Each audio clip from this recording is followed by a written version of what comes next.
दो दोस्तों की कहानी बताता हूं, राज और अमित। दो ऐसे दोस्त जिन्होंने कॉलेज में पढ़ाई साथ करी, नौकरी साथ लगी, सेम सैलरी पर नौकरी शुरू हुई, लेकिन दोनों की अलग अलग कंपनियों में नौकरी लगी।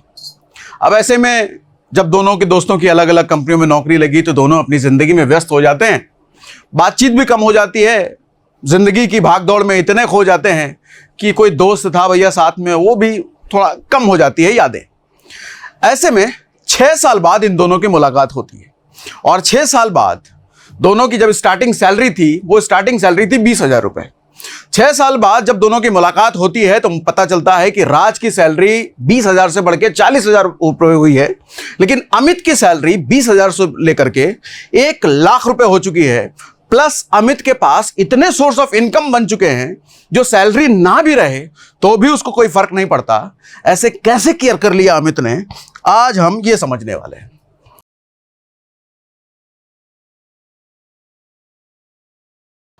वो 4 एसेट जिसमें अमित ने इन्वेस्ट करे और जिसकी वजह से उसको मंथली इतनी इनकम अब आ जाती है कि उसको सैलरी की जरूरत नहीं है। सैलरी ना भी आए तो उसको कोई फर्क नहीं पड़ता। वो 4 एसेट में ऐसा क्या किया और महज 5-6 सालों में ये हुआ। महज 5-6 सालों में ऐसी क्या इनकम बनने लग गई भैया कि सैलरी ना रहे तो भी कोई दिक्कत नहीं है। आज हम उन्हीं के बारे में जानेंगे। तो ये दो दोस्त हैं, राज और अमित। जैसे मैंने बताया कि दोनों की स्टार्टिंग सैलरी 20,000 रुपए थी, लेकिन 5-6 साल बाद राज की सैलरी 40,000 रुपये अटक गई, लेकिन अमित 1,00,000 क्रॉस कर गया। प्लस उसके अलावा बहुत सारी चीजें उसके पास हो गई। वो कैसे हुआ समझाता हूं, थोड़ा सा माध्यम से, स्टोरी के माध्यम समझाता हूं आपको। हुआ क्या, जब दोनों की जॉब लगी अलग अलग कंपनियों में तो दोनों अलग अलग कंपनी में काम दाम करने लग गए। 6 साल बाद कुछ ऐसा होता है कि राज जिस कंपनी में जॉब कर रहा होता है उसी कंपनी में अमित की भी जॉब लग जाती है, मगर अमित राज का मैनेजर बनकर के उसी कंपनी में आता है, बॉस बनकर के उसी कंपनी में आता है।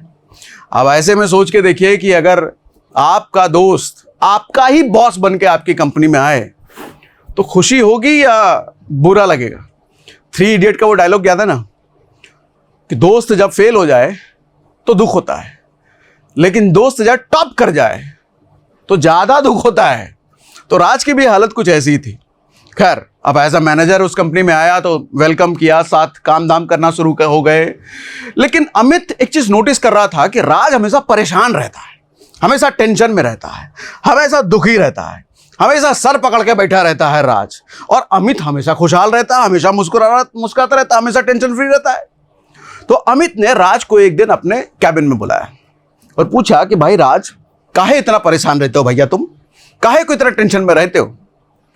तब राज ने बताया कि भैया तू तो मैनेजर बन करके आया, तेरी सैलरी भी अच्छी खासी हो गई है, लेकिन मेरी तो सैलरी भी कम है और मैं इस टेंशन में रहता हूं कि अपना जो अड़ियल बॉस है वो जरा जरा सी बात पे लोगों को नौकरी से निकाल देता है। अगर मेरी भी कल को नौकरी चली गई तो क्या होगा, फिर कैसे चलेगी जिंदगी। और इतने में ही राज अमित से पूछता है कि तू इतना खुश कैसे रहता है, क्या तुझे डर नहीं है कि तेरी नौकरी चली जाएगी कल को तो क्या होगा, तेरी खुशी का राज क्या है। तब अमित जो जवाब देता है वो ध्यान से समझिए, वो जिंदगी बदलने वाली है, वो चीज सीखने वाली है। अमित कहता है कि दरअसल देख, ये डर तो मुझे भी है, नौकरी किसी की भी जा सकती है, मेरी भी जा सकती है, तेरी भी जा सकती है, इसीलिए मैंने नौकरी के साथ साथ 4 ऐसे एसेट में इन्वेस्ट किया है जिसकी वजह से मुझे इतनी कमाई हो जाती है कि अब नौकरी ना भी रहे तो भी मुझे कोई फर्क नहीं पड़ता। तब राज का जिज्ञासा जागता है कि भैया ऐसे क्या। अच्छा, राज पहले ये पूछता है एसेट क्या होता है, राज को एसेट भी नहीं पता। तब अमित बताता है एसेट वो चीज होती है जो आपकी जेब में पैसा ला करके डालती है। अब जैसे नौकरी है तो अमित ने बताया जैसे तेरी नौकरी है, मेरी नौकरी है, इन नौकरी की वजह से हमारी जेब में पैसे डलते हैं, तो ये नौकरी हमारे लिए एक एसेट हो गया। तो अमित ने पूछा राज से कि तेरे पास ऐसा कोई एसेट है नौकरी के अलावा।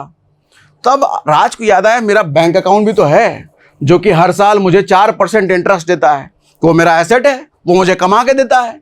तब अमित राज की बात पे हंसता है, पूछता है वो ऐसा एसेट है जो तेरा पैसा बढ़ा नहीं रहा है, तेरा पैसा घटा रहा है। अब उन 4 एसेट के बारे में ध्यान से सुनिए जो अमित बताता है कि वो 4 एसेट कौन से हैं जिसमें मैंने इन्वेस्ट किया और जिसकी वजह से मैं हमेशा टेंशन फ्री रहता हूं, मुझे जॉब जाने की कोई टेंशन नहीं है। वो 4 एसेट, सबसे पहला एसेट है घोस्ट रेंटिंग। घोस्ट रेंटिंग क्या होता है कि अब कई बार होता है कि हमारे पास प्रॉपर्टी लेने के पैसे नहीं होते, फ्लैट लेने का पैसा नहीं होता, जमीन लेने का पैसा नहीं होता।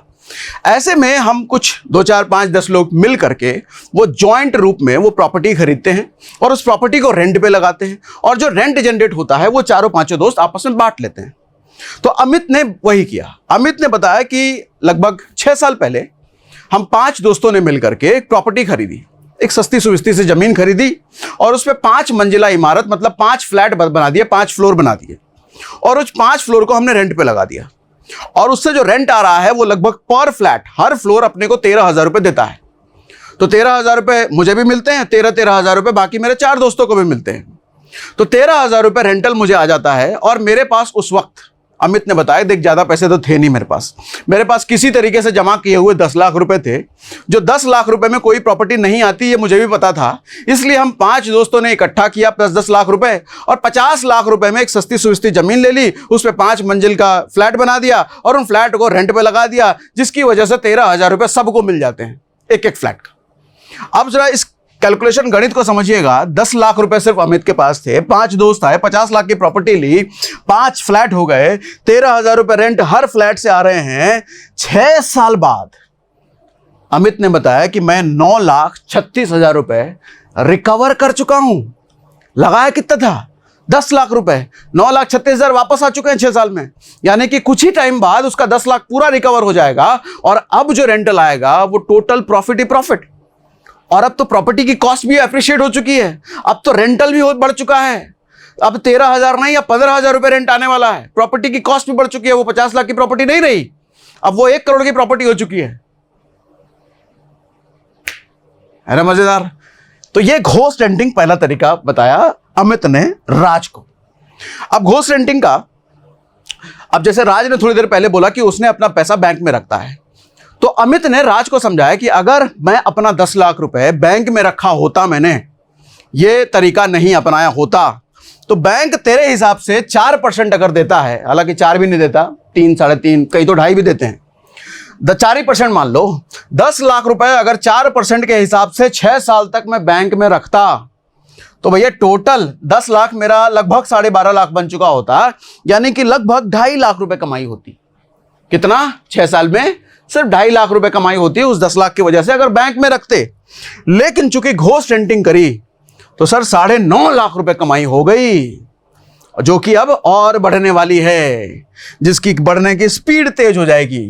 तो ये था घोस्ट रेंटिंग। दूसरा तरीका जो अमित ने बताया, ऑटो रेंटिंग का। दरअसल उसने बताया कि मैं जहां पे रहता था वहां पे एक पड़ोसी था जो हमेशा कहता था कि मेरी जॉब लगवा दो, कोई काम दिलवा दो। तो अमित ने पूछा उससे कौन सा काम करना चाहोगे, तो बोलता है कि भैया कोई भी काम कर लेंगे, ऑटो ही चला लेंगे, ऑटो का ही जुगाड़ हो जाए। तो अमित को आइडिया आ गया। अमित ने सोचा क्यों ना सेकेंड हैंड ऑटो ले लिया जाए और उसको दे दिया जाए, ये चलाएगा, कुछ रोज का हमको दे दिया जाए। तो अमित ने ऐसा ही किया, 2 लाख रुपए में एक सेकेंड हैंड ऑटो खरीदा। वो सेकेंड हैंड ऑटो खरीद करके उस आदमी को चलाने के लिए दे दिया, और कंडीशन ये रखी कि पेट्रोल का जो भी, पेट्रोल क्या डीजल उजल का जो भी खर्चा हो तुम्हारा, बस कुछ खराबी आती है तो वो मैं करवाऊंगा, डीजल उजल का खर्चा तुम्हारा, रोज का तुम मुझे 1,000 रुपए दोगे। वो आदमी मान गया और यही करने भी लग गया। अब रोज का वो आदमी 1,000 रुपए अमित को दे रहा है, तो इसकी वजह से लगभग 30,000 रुपए मंथली कमाई होने लग गई ऑटो की वजह से।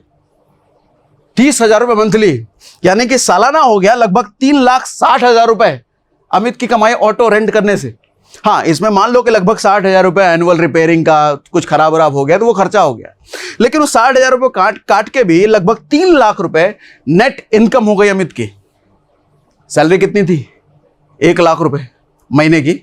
अब ये 3 लाख रुपए नेट अलग से कमा रहा था। अच्छा, इतने में अमित ने अब 6 साल बाद ऐसे 3 ऑटो लेकर के रेंट पे लगा दिए हैं, जिसकी वजह से अमित की अब कमाई 90,000 रुपए मंथली होती है एक्स्ट्रा। वो घोस्ट रेंटिंग से अलग कमा रहा है, ऑटो रेंटिंग से अलग कमा रहा है। अब तीसरा, अमित जब राज से मिला था तो अमित के हाथ में एकदम चमचमाती हुई सोने की घड़ी थी। तो राज ने पूछा था, ये तेरे जो हाथ में घड़ी है ये असली सोने की है कि नकली सोने की है? तो अमित ने बताया कि असली सोने की है। तो राज ने पूछा, असली सोने इतना महंगा कहां से लेके आया है? तब अमित ने बताया कि मेरा तीसरा एसेट यही सोने की घड़ी है। यह सोने की घड़ी 5 लाख रुपए की है। अब यहां पर राज का एक सवाल था कि भैया सोने में ही इन्वेस्ट करना है तो डायरेक्ट सोने में इन्वेस्ट कर देते, तो ये घड़ी लेने की क्या जरूरत है, ये तो तुम दिखावा कर रहे हो। तब अमित का जवाब था कि भैया कुछ शौक भी तो होते हैं जिंदगी में। दरअसल मुझे घड़ियों का शौक है, तो मैं 5,000 वाली घड़ी क्यों पहनूं? 5,000 वाली घड़ी कल को पहन बेचूंगा तो 1,000 भी नहीं मिलेंगे। तो घड़ियों का शौक है इसलिए 5 लाख की घड़ी पहनता हूं, कल को बेचूंगा तो 8 लाख रुपए मिलेंगे। शौक भी पूरा हो गया और इन्वेस्टमेंट भी पूरा हो गया।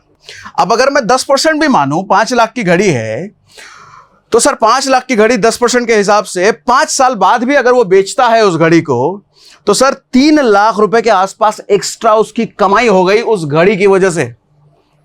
सोच के देखिए, आपके हाथ में जो घड़ी है, भले 1,000 की हो, 2,000 की हो, 5,000 की हो, 10,000 की हो, क्या उसको कल को बेचोगे तो उसकी कीमत बढ़ के मिलेगी, घट के? अरे हो सकता है कीमत मिले भी ना, लेकिन चूंकि सोने की घड़ी है उसको बेचने पे बढ़ के पैसे मिलेंगे। अब शायद यहां पे आप सोच रहे होंगे, ये जो अमीर लोग हैं, ये जो करोड़ों की घड़ियां पहनते हैं, सर वो शो ऑफ नहीं है, वो उनका इन्वेस्टमेंट होता है। लिमिटेड एडिशन होते हैं घड़ियां, सोने की घड़ी, डायमंड जड़ा हुआ। आज अगर 1 करोड़ का लिया है, वो कल को बेचेगा तो 2 करोड़ का बिकेगा, 3 करोड़ का बिकेगा। तो कई बार लग्जरी चीजें एज ए एसेट काम करती है अमीरों के लिए, जो हमें लगता है ये तो शोबाजी कर रहा है। ठीक है, ये तीसरा एसेट था। उसके बाद जो अगला एसेट बताया अमित ने, वो सबसे ज्यादा इंपॉर्टेंट एसेट है। वो अगला एसेट है एजुकेशन। इसी बीच में राज ने पूछ भी लिया अमित से कि इतनी नॉलेज तेरे को कहां से आई, इतना जानकारी कहां से लेके आया? हम लोगों ने तो साथ में कॉलेज में पढ़ाई करी थी। तब अमित ने बताया कि मैं समय समय पे एजुकेशन लेता रहता हूं, इंटरनेट पे अलग अलग कोर्सेस खरीदता रहता हूं। हाँ, वो कोर्सेस में मेरे पैसे ज़रूर लगते हैं, लेकिन पैसे लगाने की वजह से मुझे इतनी नॉलेज मिल जाती है, कमाने के इतने इतने तरीके समझ में आ जाते हैं, जिसकी वजह से आज मैं सैलरी से ज़्यादा अलग ही कमाई कर पा रहा हूं। और ज़्यादातर लोग इस एजुकेशन को समझते हैं इसमें पैसा लगाना, किसी का कोर्स बाय करना। हालांकि मैं कोई कोर्स प्रमोट नहीं कर रहा, हमारा कोई कोर्स है भी नहीं अभी तक। लेकिन जो लोग भी बेचते हैं, चाहे किसी भी चीज का बेचें, एआई का कोर्स हो गया, वीडियो एडिटिंग का कोर्स हो गया, ग्राफिक्स एडिटिंग का कोर्स हो गया, या कोई भी कोर्स जो आपकी जेब में जिसकी वजह से एक्स्ट्रा पैसे आ सकते हैं, वो खर्चा नहीं होता, वो इन्वेस्टमेंट होता है। और एक बात जान लीजिए, एजुकेशन एक ऐसा इन्वेस्टमेंट होता है, अपनी सीख पर किया हुआ इन्वेस्टमेंट एक ऐसा इन्वेस्टमेंट है जो गोल्ड की तरह 10-11% रिटर्न नहीं देता, स्टॉक मार्केट की तरह 12-15-20% रिटर्न नहीं देता। यह शायद सैकड़ों, हजारों या लाखों % रिटर्न देता है। ये बिकॉज ऑफ दिस एजुकेशन। और अमित ने यही किया। अमित 6 साल बाद अगर फाइनेंशियली फ्री हो पा रहा है, टेंशन फ्री रह रहा है, उसको नौकरी की टेंशन नहीं है, तो बिकॉज ऑफ दिस एजुकेशन। और उसने बताया कि राज, तूने यही इन्वेस्ट नहीं किया जिसकी वजह से बाकी 3 एसेट का तेरे को पता भी नहीं चल पाया। तो इसीलिए मोरल ये पूरी कहानी सुनाने का ये है दोस्त, खर्च कीजिए अपने पर, सीखने पर, किसी के कोर्सेस, किसी के किताबें, किसी के वीडियो। अरे भैया, एजुकेशन के लिए पूरा यूट्यूब अवेलेबल है आपके पास। लोगों के वीडियोस देखिए, कोर्सेस लीजिए, सागर सिन्हा के वीडियोस देखिए। सागर सिन्हा हर 2-3 दिन पर आकर के आपको कुछ ना कुछ नया सिखाता रहता है। उसके इंस्टाग्राम रील देखिए, फेसबुक पे उसको फॉलो कीजिए, उसके टेलीग्राम में जुड़िए, उसके ट्विटर में जुड़िए। हर जगह हम सीख दे रहे हैं, किसी ना किसी तरह की सीख। तो जुड़िए, सारे के लिंक भी डिस्क्रिप्शन में होते हैं, क्योंकि दुनिया में पैसे कमाने के हजारों, लाखों, करोड़ों तरीके हैं। आप अगर नहीं कमा पा रहे हैं तो इसका सिर्फ एक ही मतलब है कि आपको तरीके पता नहीं है। और पता नहीं है तो पता होगा कैसे? सर, ऐसे लोगों की संगत में आकर के, जिस लोगों को पता है, उनके वीडियोस देख करके, उनके कोर्सेस खरीद करके, उनके किताबें पढ़ करके, या किसी भी तरीके से उनके मिल करके, उनके सेमिनार अटेंड कर करके, कुछ भी करके उनकी संगत में आना, जो लोग कर पा रहे हैं। क्योंकि हमारी दुविधा ये होती है कि हमें ये नहीं पता कि हमें क्या नहीं पता। तो कैसे पता चलेगा भैया कि हमको क्या नहीं पता? ऐसे लोगों की संगत में जाइए, उनकी किताबें पढ़िए, उनके वीडियोस देखिए, उनके कोर्सेज लीजिए, उनके सेमिनार में जाइए, उनसे मिलिए, कुछ भी करके उनकी संगत में आइए। एजुकेशन सबसे इंपॉर्टेंट होता है दोस्त। तो ये लेसन इस कहानी से अगर आपको सीखने को मिला, आपको भी ये तरीके नहीं पता थे, और ये तो 4 हैं, ऐसे 400 होंगे, ऐसे 4000 होंगे। बस डिपेंड करता है कि आप कितनी तेजी से दिमाग लगाते हो इनको सीखने पर। अगर कुछ नया सीखने को मिला आज के सेशन से, मुझे कमेंट बॉक्स में लिख के जरूर बताइएगा।